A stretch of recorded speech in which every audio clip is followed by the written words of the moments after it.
දෙන්න දෙයක් නැහැ. මේක කුණු වෙලා යනවා. මේ ජීවේ තියෙනකන් කෙලින් ඉන්න පුළුවන්. ඊට පස්සේ මේක වැටිච්ච ගමන් ඉවරයි. තේරෙන්නේ නැති එකේ කරුමේ තියෙන්නේ. බුදුහාමුදුරුවෝ අනුදැන වදාලා ද්වේමේ භික්ඛවේ අන්තා පබ්බජිතේන න සේවිතබ්බා යෝ ඡායං කාමේසු කාම සුඛල්ලිකානු යෝගෝ හීනෝ ගම්මෝ පෝතුජ්ජනිකෝ අනරියෝ අනත්ත සංහිතෝ. මොකද කියන්නේ? උපාසකම්මලා දැකලා තියෙනව නේද ඔක? කොහෙද තිබ්බේ? ඔව් මන් දන්නවා අම්මන්ඩිලාගේ වාගේ. පෙරලාපම් බලන් ඔය ඉන්න වෙලාවට ඇවිල්ලා පොත පෙරලා කියවන්න ඕන. එහෙම කියවන්නේ නැතුව මං සිල් ගත්තා කියලා උදේට උපාසක දානේ දෙනවා, අත්ත දිගහැරලා ගාලා අරිනවා. දවල්ටත් උපාසක දානේ දෙනවා, සමතලා කරලා දානවා. උදේත් ගිලම්පස එකක් දෙනවා, ගහලා අරිනවා. හැන්දෑවටත් එකක් දෙනවා, ගහලා අරිනවා. 3:00 වෙනකොට මල්ල ගන්නවා, පයින්නවා. ඕකද උපාසකකම? සිල් තියෙන්නේ පන්සලේ නෙවෙයි. සිල් තියෙන්න ඕන ගෙදර. සිල් තියෙන්න ඕන වැඩ කරන තැන. ඩ්‍රයිවර් කෙනෙක් ඇවිල්ලා මේ පන්සලේ ඉඳගෙන ඉඳලා ඒක වාහනේට කොට වෙලා යන්නේ පාරේනේ. ඌට සිල් තියෙන්න ඕනේ වාහනේ එලවන වෙලාවට. රාජ්‍යරුවන්ට සිල් තියෙන්න ඕනේ රාජ්‍ය සභාවේ මෙහෙවන වෙලාවට. මැති අමතියාට සිල් තියෙන්න ඕනේ ඒ කාර්යභාරය කරන වෙලාවට. හාමුදුරුවන්ට සිල් තියෙන්න ඕනේ මුළු ජීවිතේම හාමුදුරුවනේ. ඇයි අනුන්ගේ බත් කන හින්දා. අනුන්ගේ බත් කන්නේ, අනුන්ගේ රෙදි පොරවන්නේ, අනුන්ගේ ගේක ඉන්නේ, අනුන්ගේ ඖෂධ පාවිච්චි කරන්නේ, සිව්පසේ ලබන්නේ අනුන්ගේ නම් ඒ කණ්ඩ දෙනේ උන් ඉදිරියේ යතාපි බඹරෝ පුප්පම් වන්න ගන්ධං අහේතයන් ඵලේති රස මාදාය එවං ගාමේ මුනිචරේ. මලකින් රොන් ගන්නා බඹරෙකු මලේ පෙති කඩන්නෙත් නැතුව, පාට මකන්නෙත් නැතුව, සුවඳ නැති කරන්නෙත් නැතුව රොම් විතරක් ලබාගෙන මලට ගෙඩියකුත් හදලා දීලා පියාඹා යන්නාසේ භික්ෂුන් වහන්සේ දායකයා දෙන දාණයෙන් යැපි ඔහුට නිර්වාණය නැමැති ඵලය උදා කරලා දීමේ වාග්යවන්තයා වෙන්න ඕනේ. එහෙම නැත්නම් ඒ භික්ෂූත්වයෙන් වැඩක් නැහැ. දායකයාත් එසේමයි. තමන්ගේ ජීවිතයෙන් පරම්පරා ගානකට ආධ්‍යාත්මීය ලෝකයක් දකින්නට වටපිටාව හදලා තියලා තමන්ගේ ජීවිතය නිර්වාණගාමී කොට මැරෙන්නේ නැත්නම් ඒ දායකයාගෙන්, ඒ බෞද්ධයාගෙන් ඇති වැඩක් නැහැ. බුදුරජාණන් වහන්සේ ඒ නිසයි ධම්සප්පවතුන් සූත්‍ර දේශනාවේදී පෙන්වා වදාළේ බුද්ධිමත්, පෝසත්, ගුණවත්, නිර්මාණශීලී, නිර්වාණගාමීත්වය ප්‍රාර්ථනා කරමින් ගමන් කරන මිනිහෙක් වේ නම් ඔහු විසින් අත්හල යුතු අන්ත දෙකක් තියෙනවා.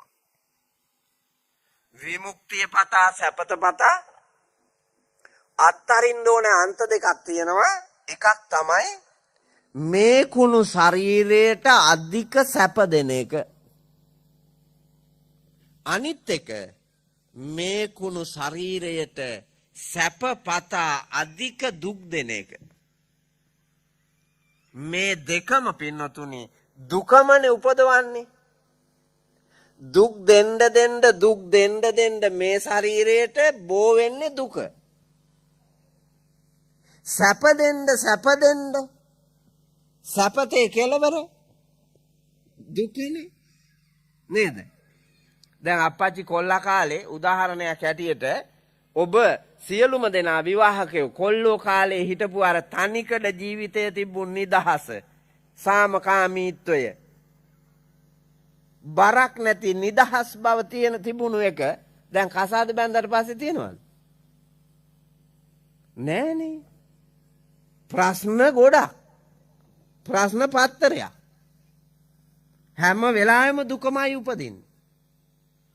ගෑන්ට ලෙඩ වුණත් දුක මිනිහට දැනෙනවා. මිනිහට ලෙඩ වුණොත් දුක ගෑණිට දැනෙනවා. දරුවෙකුට ලෙඩ වුණොත් දුක අම්මටයි තාත්තටයි දැනෙනවා. අම්මයි තාත්තයි ලෙඩ වුණොත් දුක දරුවන්ට දැනෙනවා. මේ බැඳීම් එක්කන් දුක බෝ වෙනවා. දුක උපදිනවා.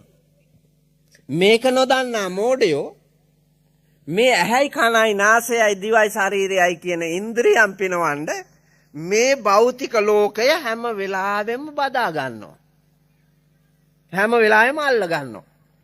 අල්ලන්න බැඳෙන්න දුක වැඩි වෙනවා මිසක් සැප වැඩි වෙන්නේ නැහැ. එවැනි මිනිස්සුන්ට උදා වෙන ධර්මතා කීපයක් බුදුහාමුදුරුවෝ අනුදැන වදාලා හීනෝ ගම්මෝ පෝතුජ්ජනිකෝ අනරියෝ අනත්ත සංහිතෝ. හීනෝ පහත් જાතියක් වෙනවා කිව්වා. ලංකාවේ අය උසස් නෙමෙයිනේ පහත්නේ. නේ හිඟා කකාන ඉන්නේ හැම වෙලාවෙම. දැන් ගම් වතුර ගැලුවා ගම් වතුර ගලනකොටම හිඟමනේ ගියා. ඇයි? පියව ගන්න වත්කම් අපි ළඟ නැහැ. ආපදාසු භවිස්සති. ආපදාවක් වුණොත් ගන්න අපි ගාව තැන්පතුවක් තියනවද? නෑ. විනාශය ආපු ගමන් අපිට හිඟා කණ්ඩම වෙනවා. තැන්පතු නැහැ. ඒ තරම් පහත්. නීතිය පහත්.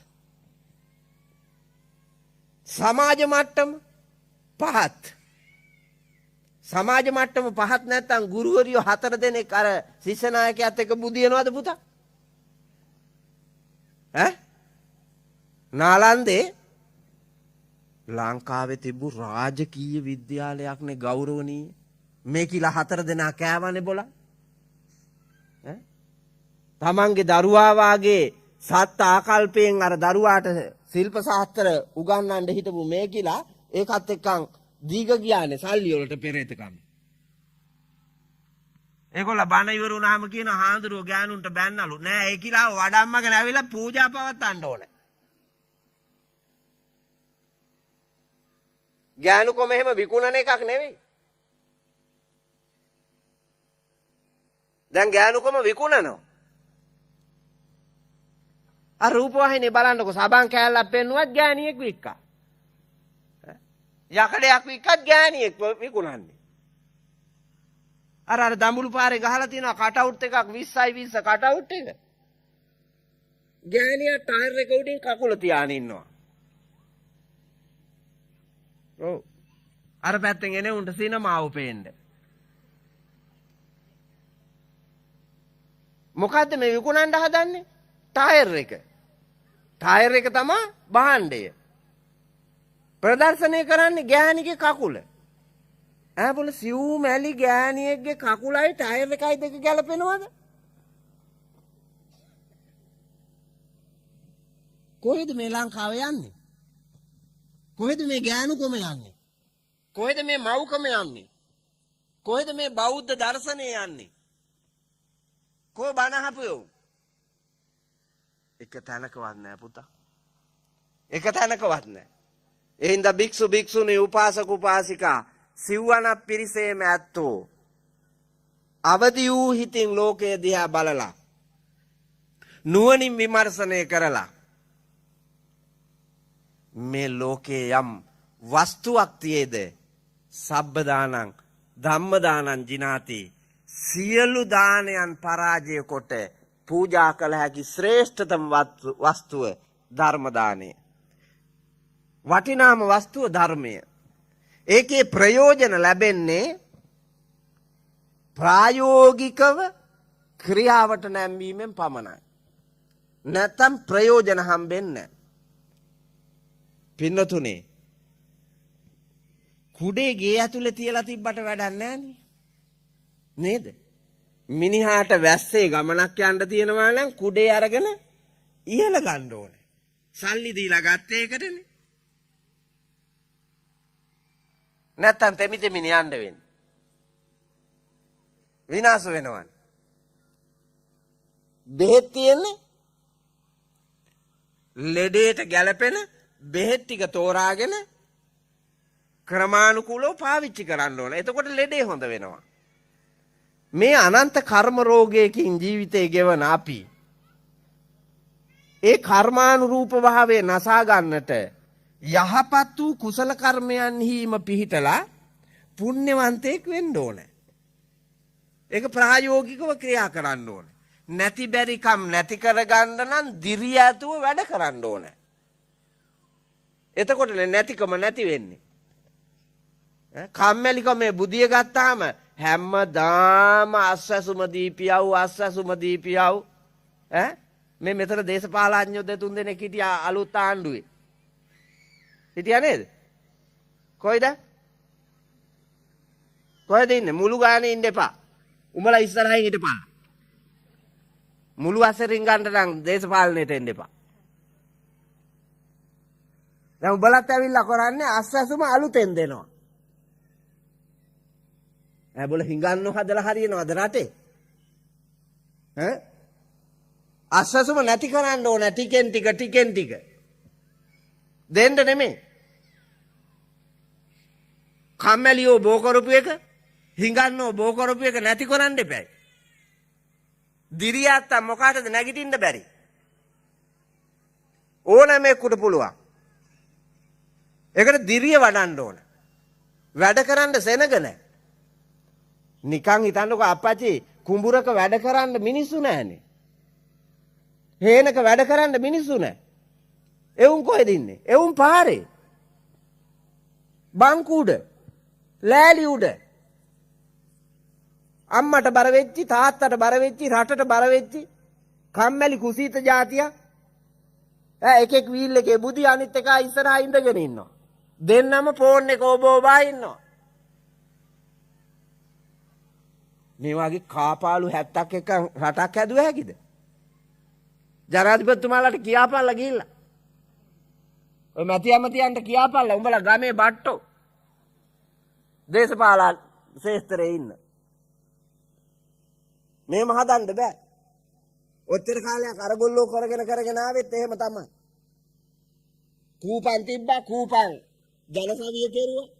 ජනසවිය සමෘද්ධිය කෙරුවා. සමෘද්ධිය දැන් අස්සසුම කෙරුවා. ඒ අස්සසුමම අලුතෙන් දෙනවලු 20000ක්ද? කොහෙද? අලුත් හිඟන්නෝ අප්පච්චි.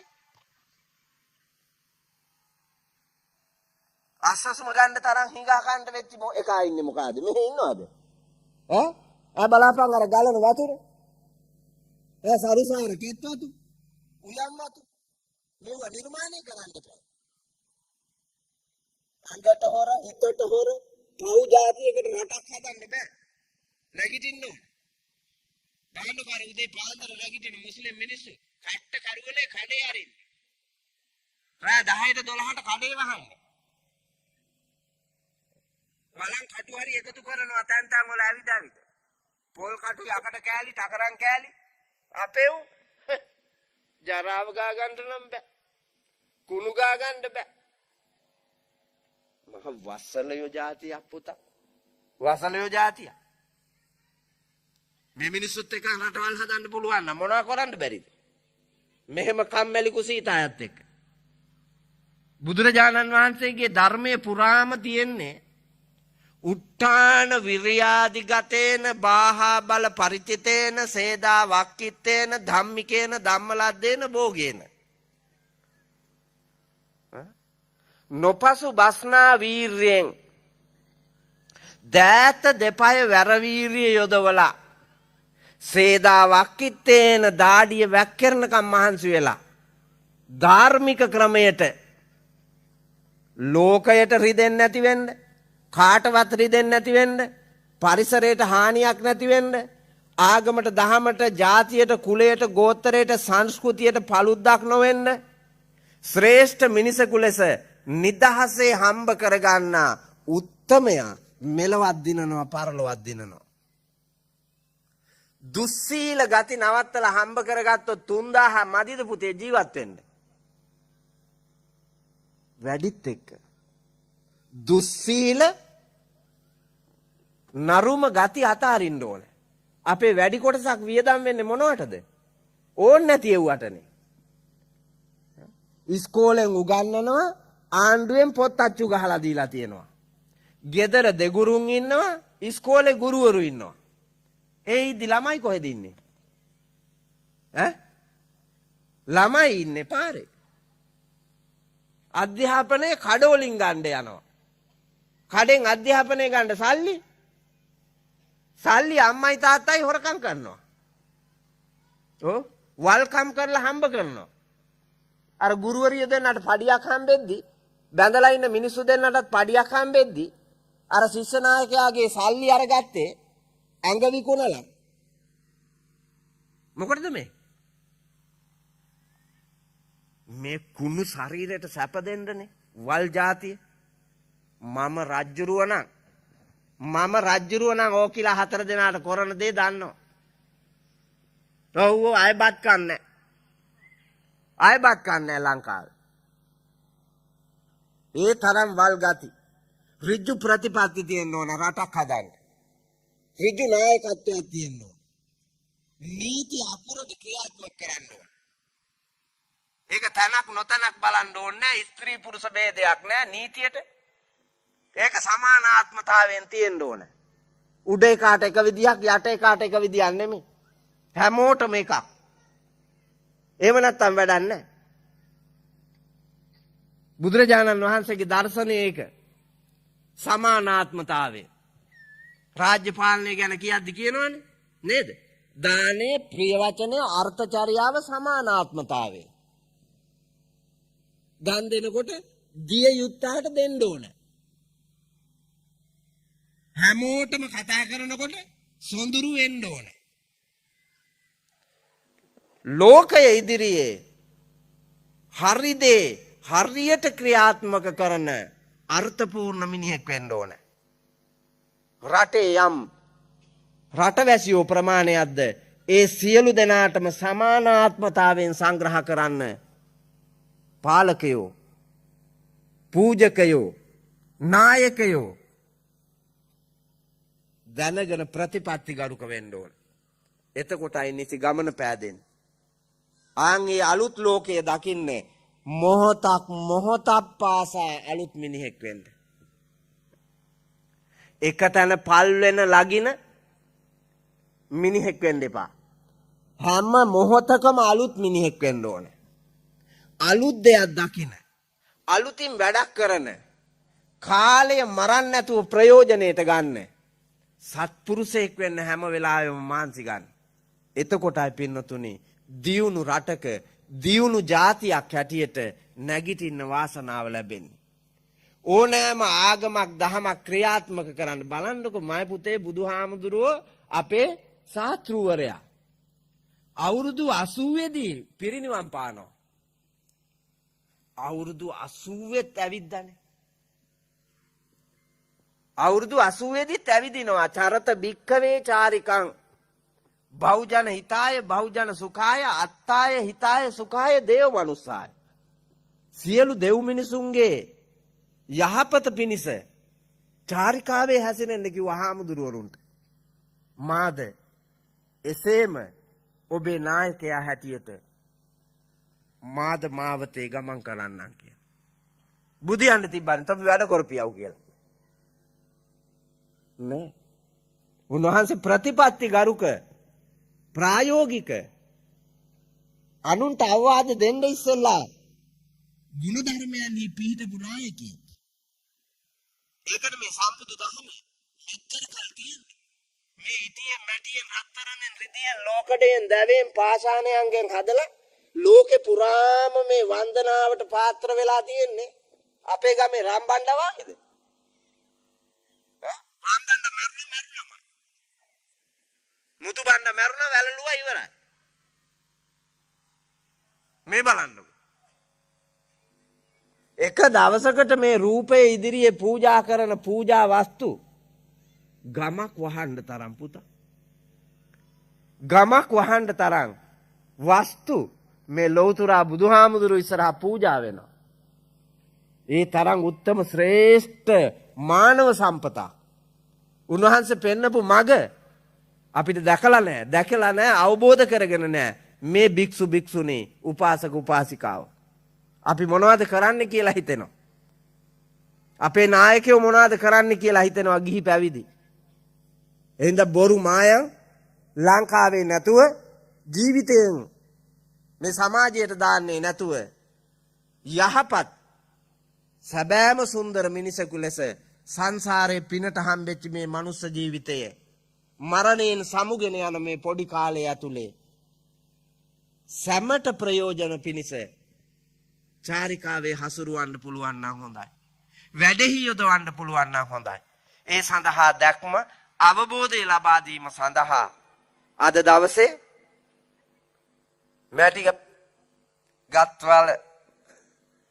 මැටිගත්වල ග්‍රාමවාසී නිගමවාසී ප්‍රදේශවාසී ඔබට විහාරීය පරිසරයේ කරවන ලද මේ මනරම් දම් සභා මණ්ඩපයේ සිට පවත්වනු ලබන ධර්ම දානමය මහා පුණ්‍ය කර්මයේ බලය ආශිර්වාදයක් අවබෝධයක් හැටියට ජීවිතයට උපකාර වේවා වෙත්වා වෙම්වා කියන හැඟීමෙන් සාදු කියලා ප්‍රාර්ථනා කරමින් බණ අහන්න ලෑස්ති වෙන්න.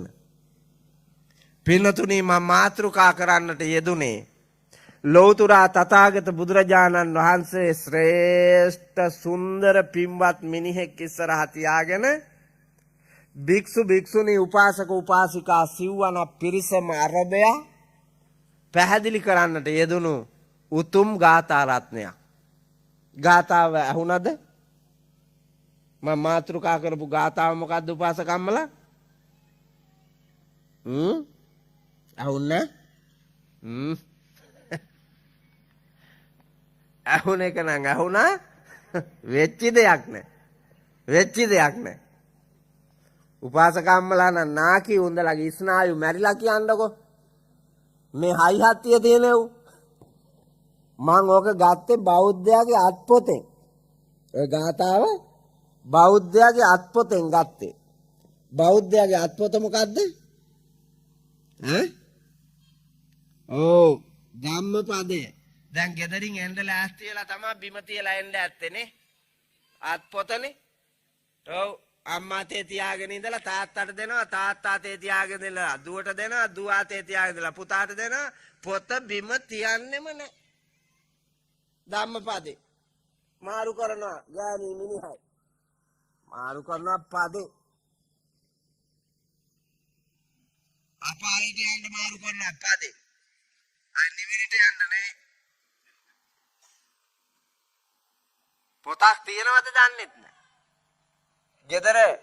ගෙදරට බලන්නකො පොත් කට්ටල් කීයක් ආණ්ඩුවෙන් එව්වද කියලා. පොත් කියවන උන් දැකලා තියෙනවද? නෑ. දැන් උඹලා සීලේ පිහිටන් ඉන්නේ දෙපොට නැමිලා නාකි වෙලා පඩංගු වාගේ වෙනකම්. සිල් ඕන පඩංගු වලට නෙමෙයි. වැඩ කරන මිනිහාටනේ සිල් ඕන. වැඩ කරන මිනිහට තමයි සිල් ඕන. සිල් බින්දින්න නැතුව වැඩේ කරන්න. ජීවිතේට වෙර වඩන මිනිහාට සිල් ඕන. ජීවිතේ ශික්ෂණයක් බින්දෙන්නේ නැතුව ක්‍රියාවේ යොදවන්න. සැපසේ සුවසේ ආදර්ශ සම්පන්න මිනිහෙකුට සිල් ඕන. තවත් පරම්පරා දෙක තුනකට සීලේ වටිනාකම කියලා දෙන්න. එහෙම නැතුව නාකි රැලි වැටිච්ච දත් ඇලිච්ච කෙස් පැහිච්ච මෙවුන්දලාට මොකටද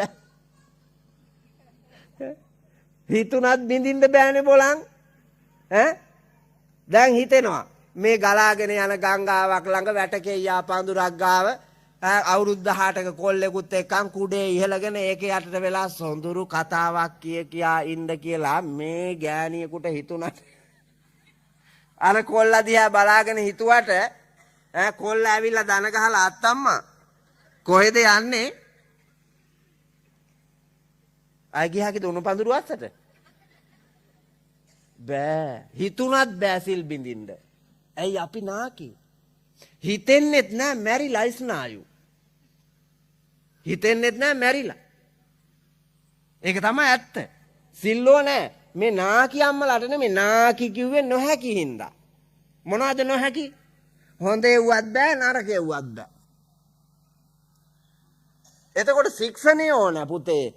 මේ ගැටෙන ලෝකය හොයාගෙන යන ආකර්ෂණීය වයසේ ඉන්න ශරීරයේ ඉන්ද්‍රියන් වේගයෙන් ක්‍රියාත්මක වන වයසේ ඉන්න ලදරු ගැටවර තරුණ මැදියම් වයසේ අයට. නමුත් අපි මොකද කරන්නේ? කන පිට පැත්ත.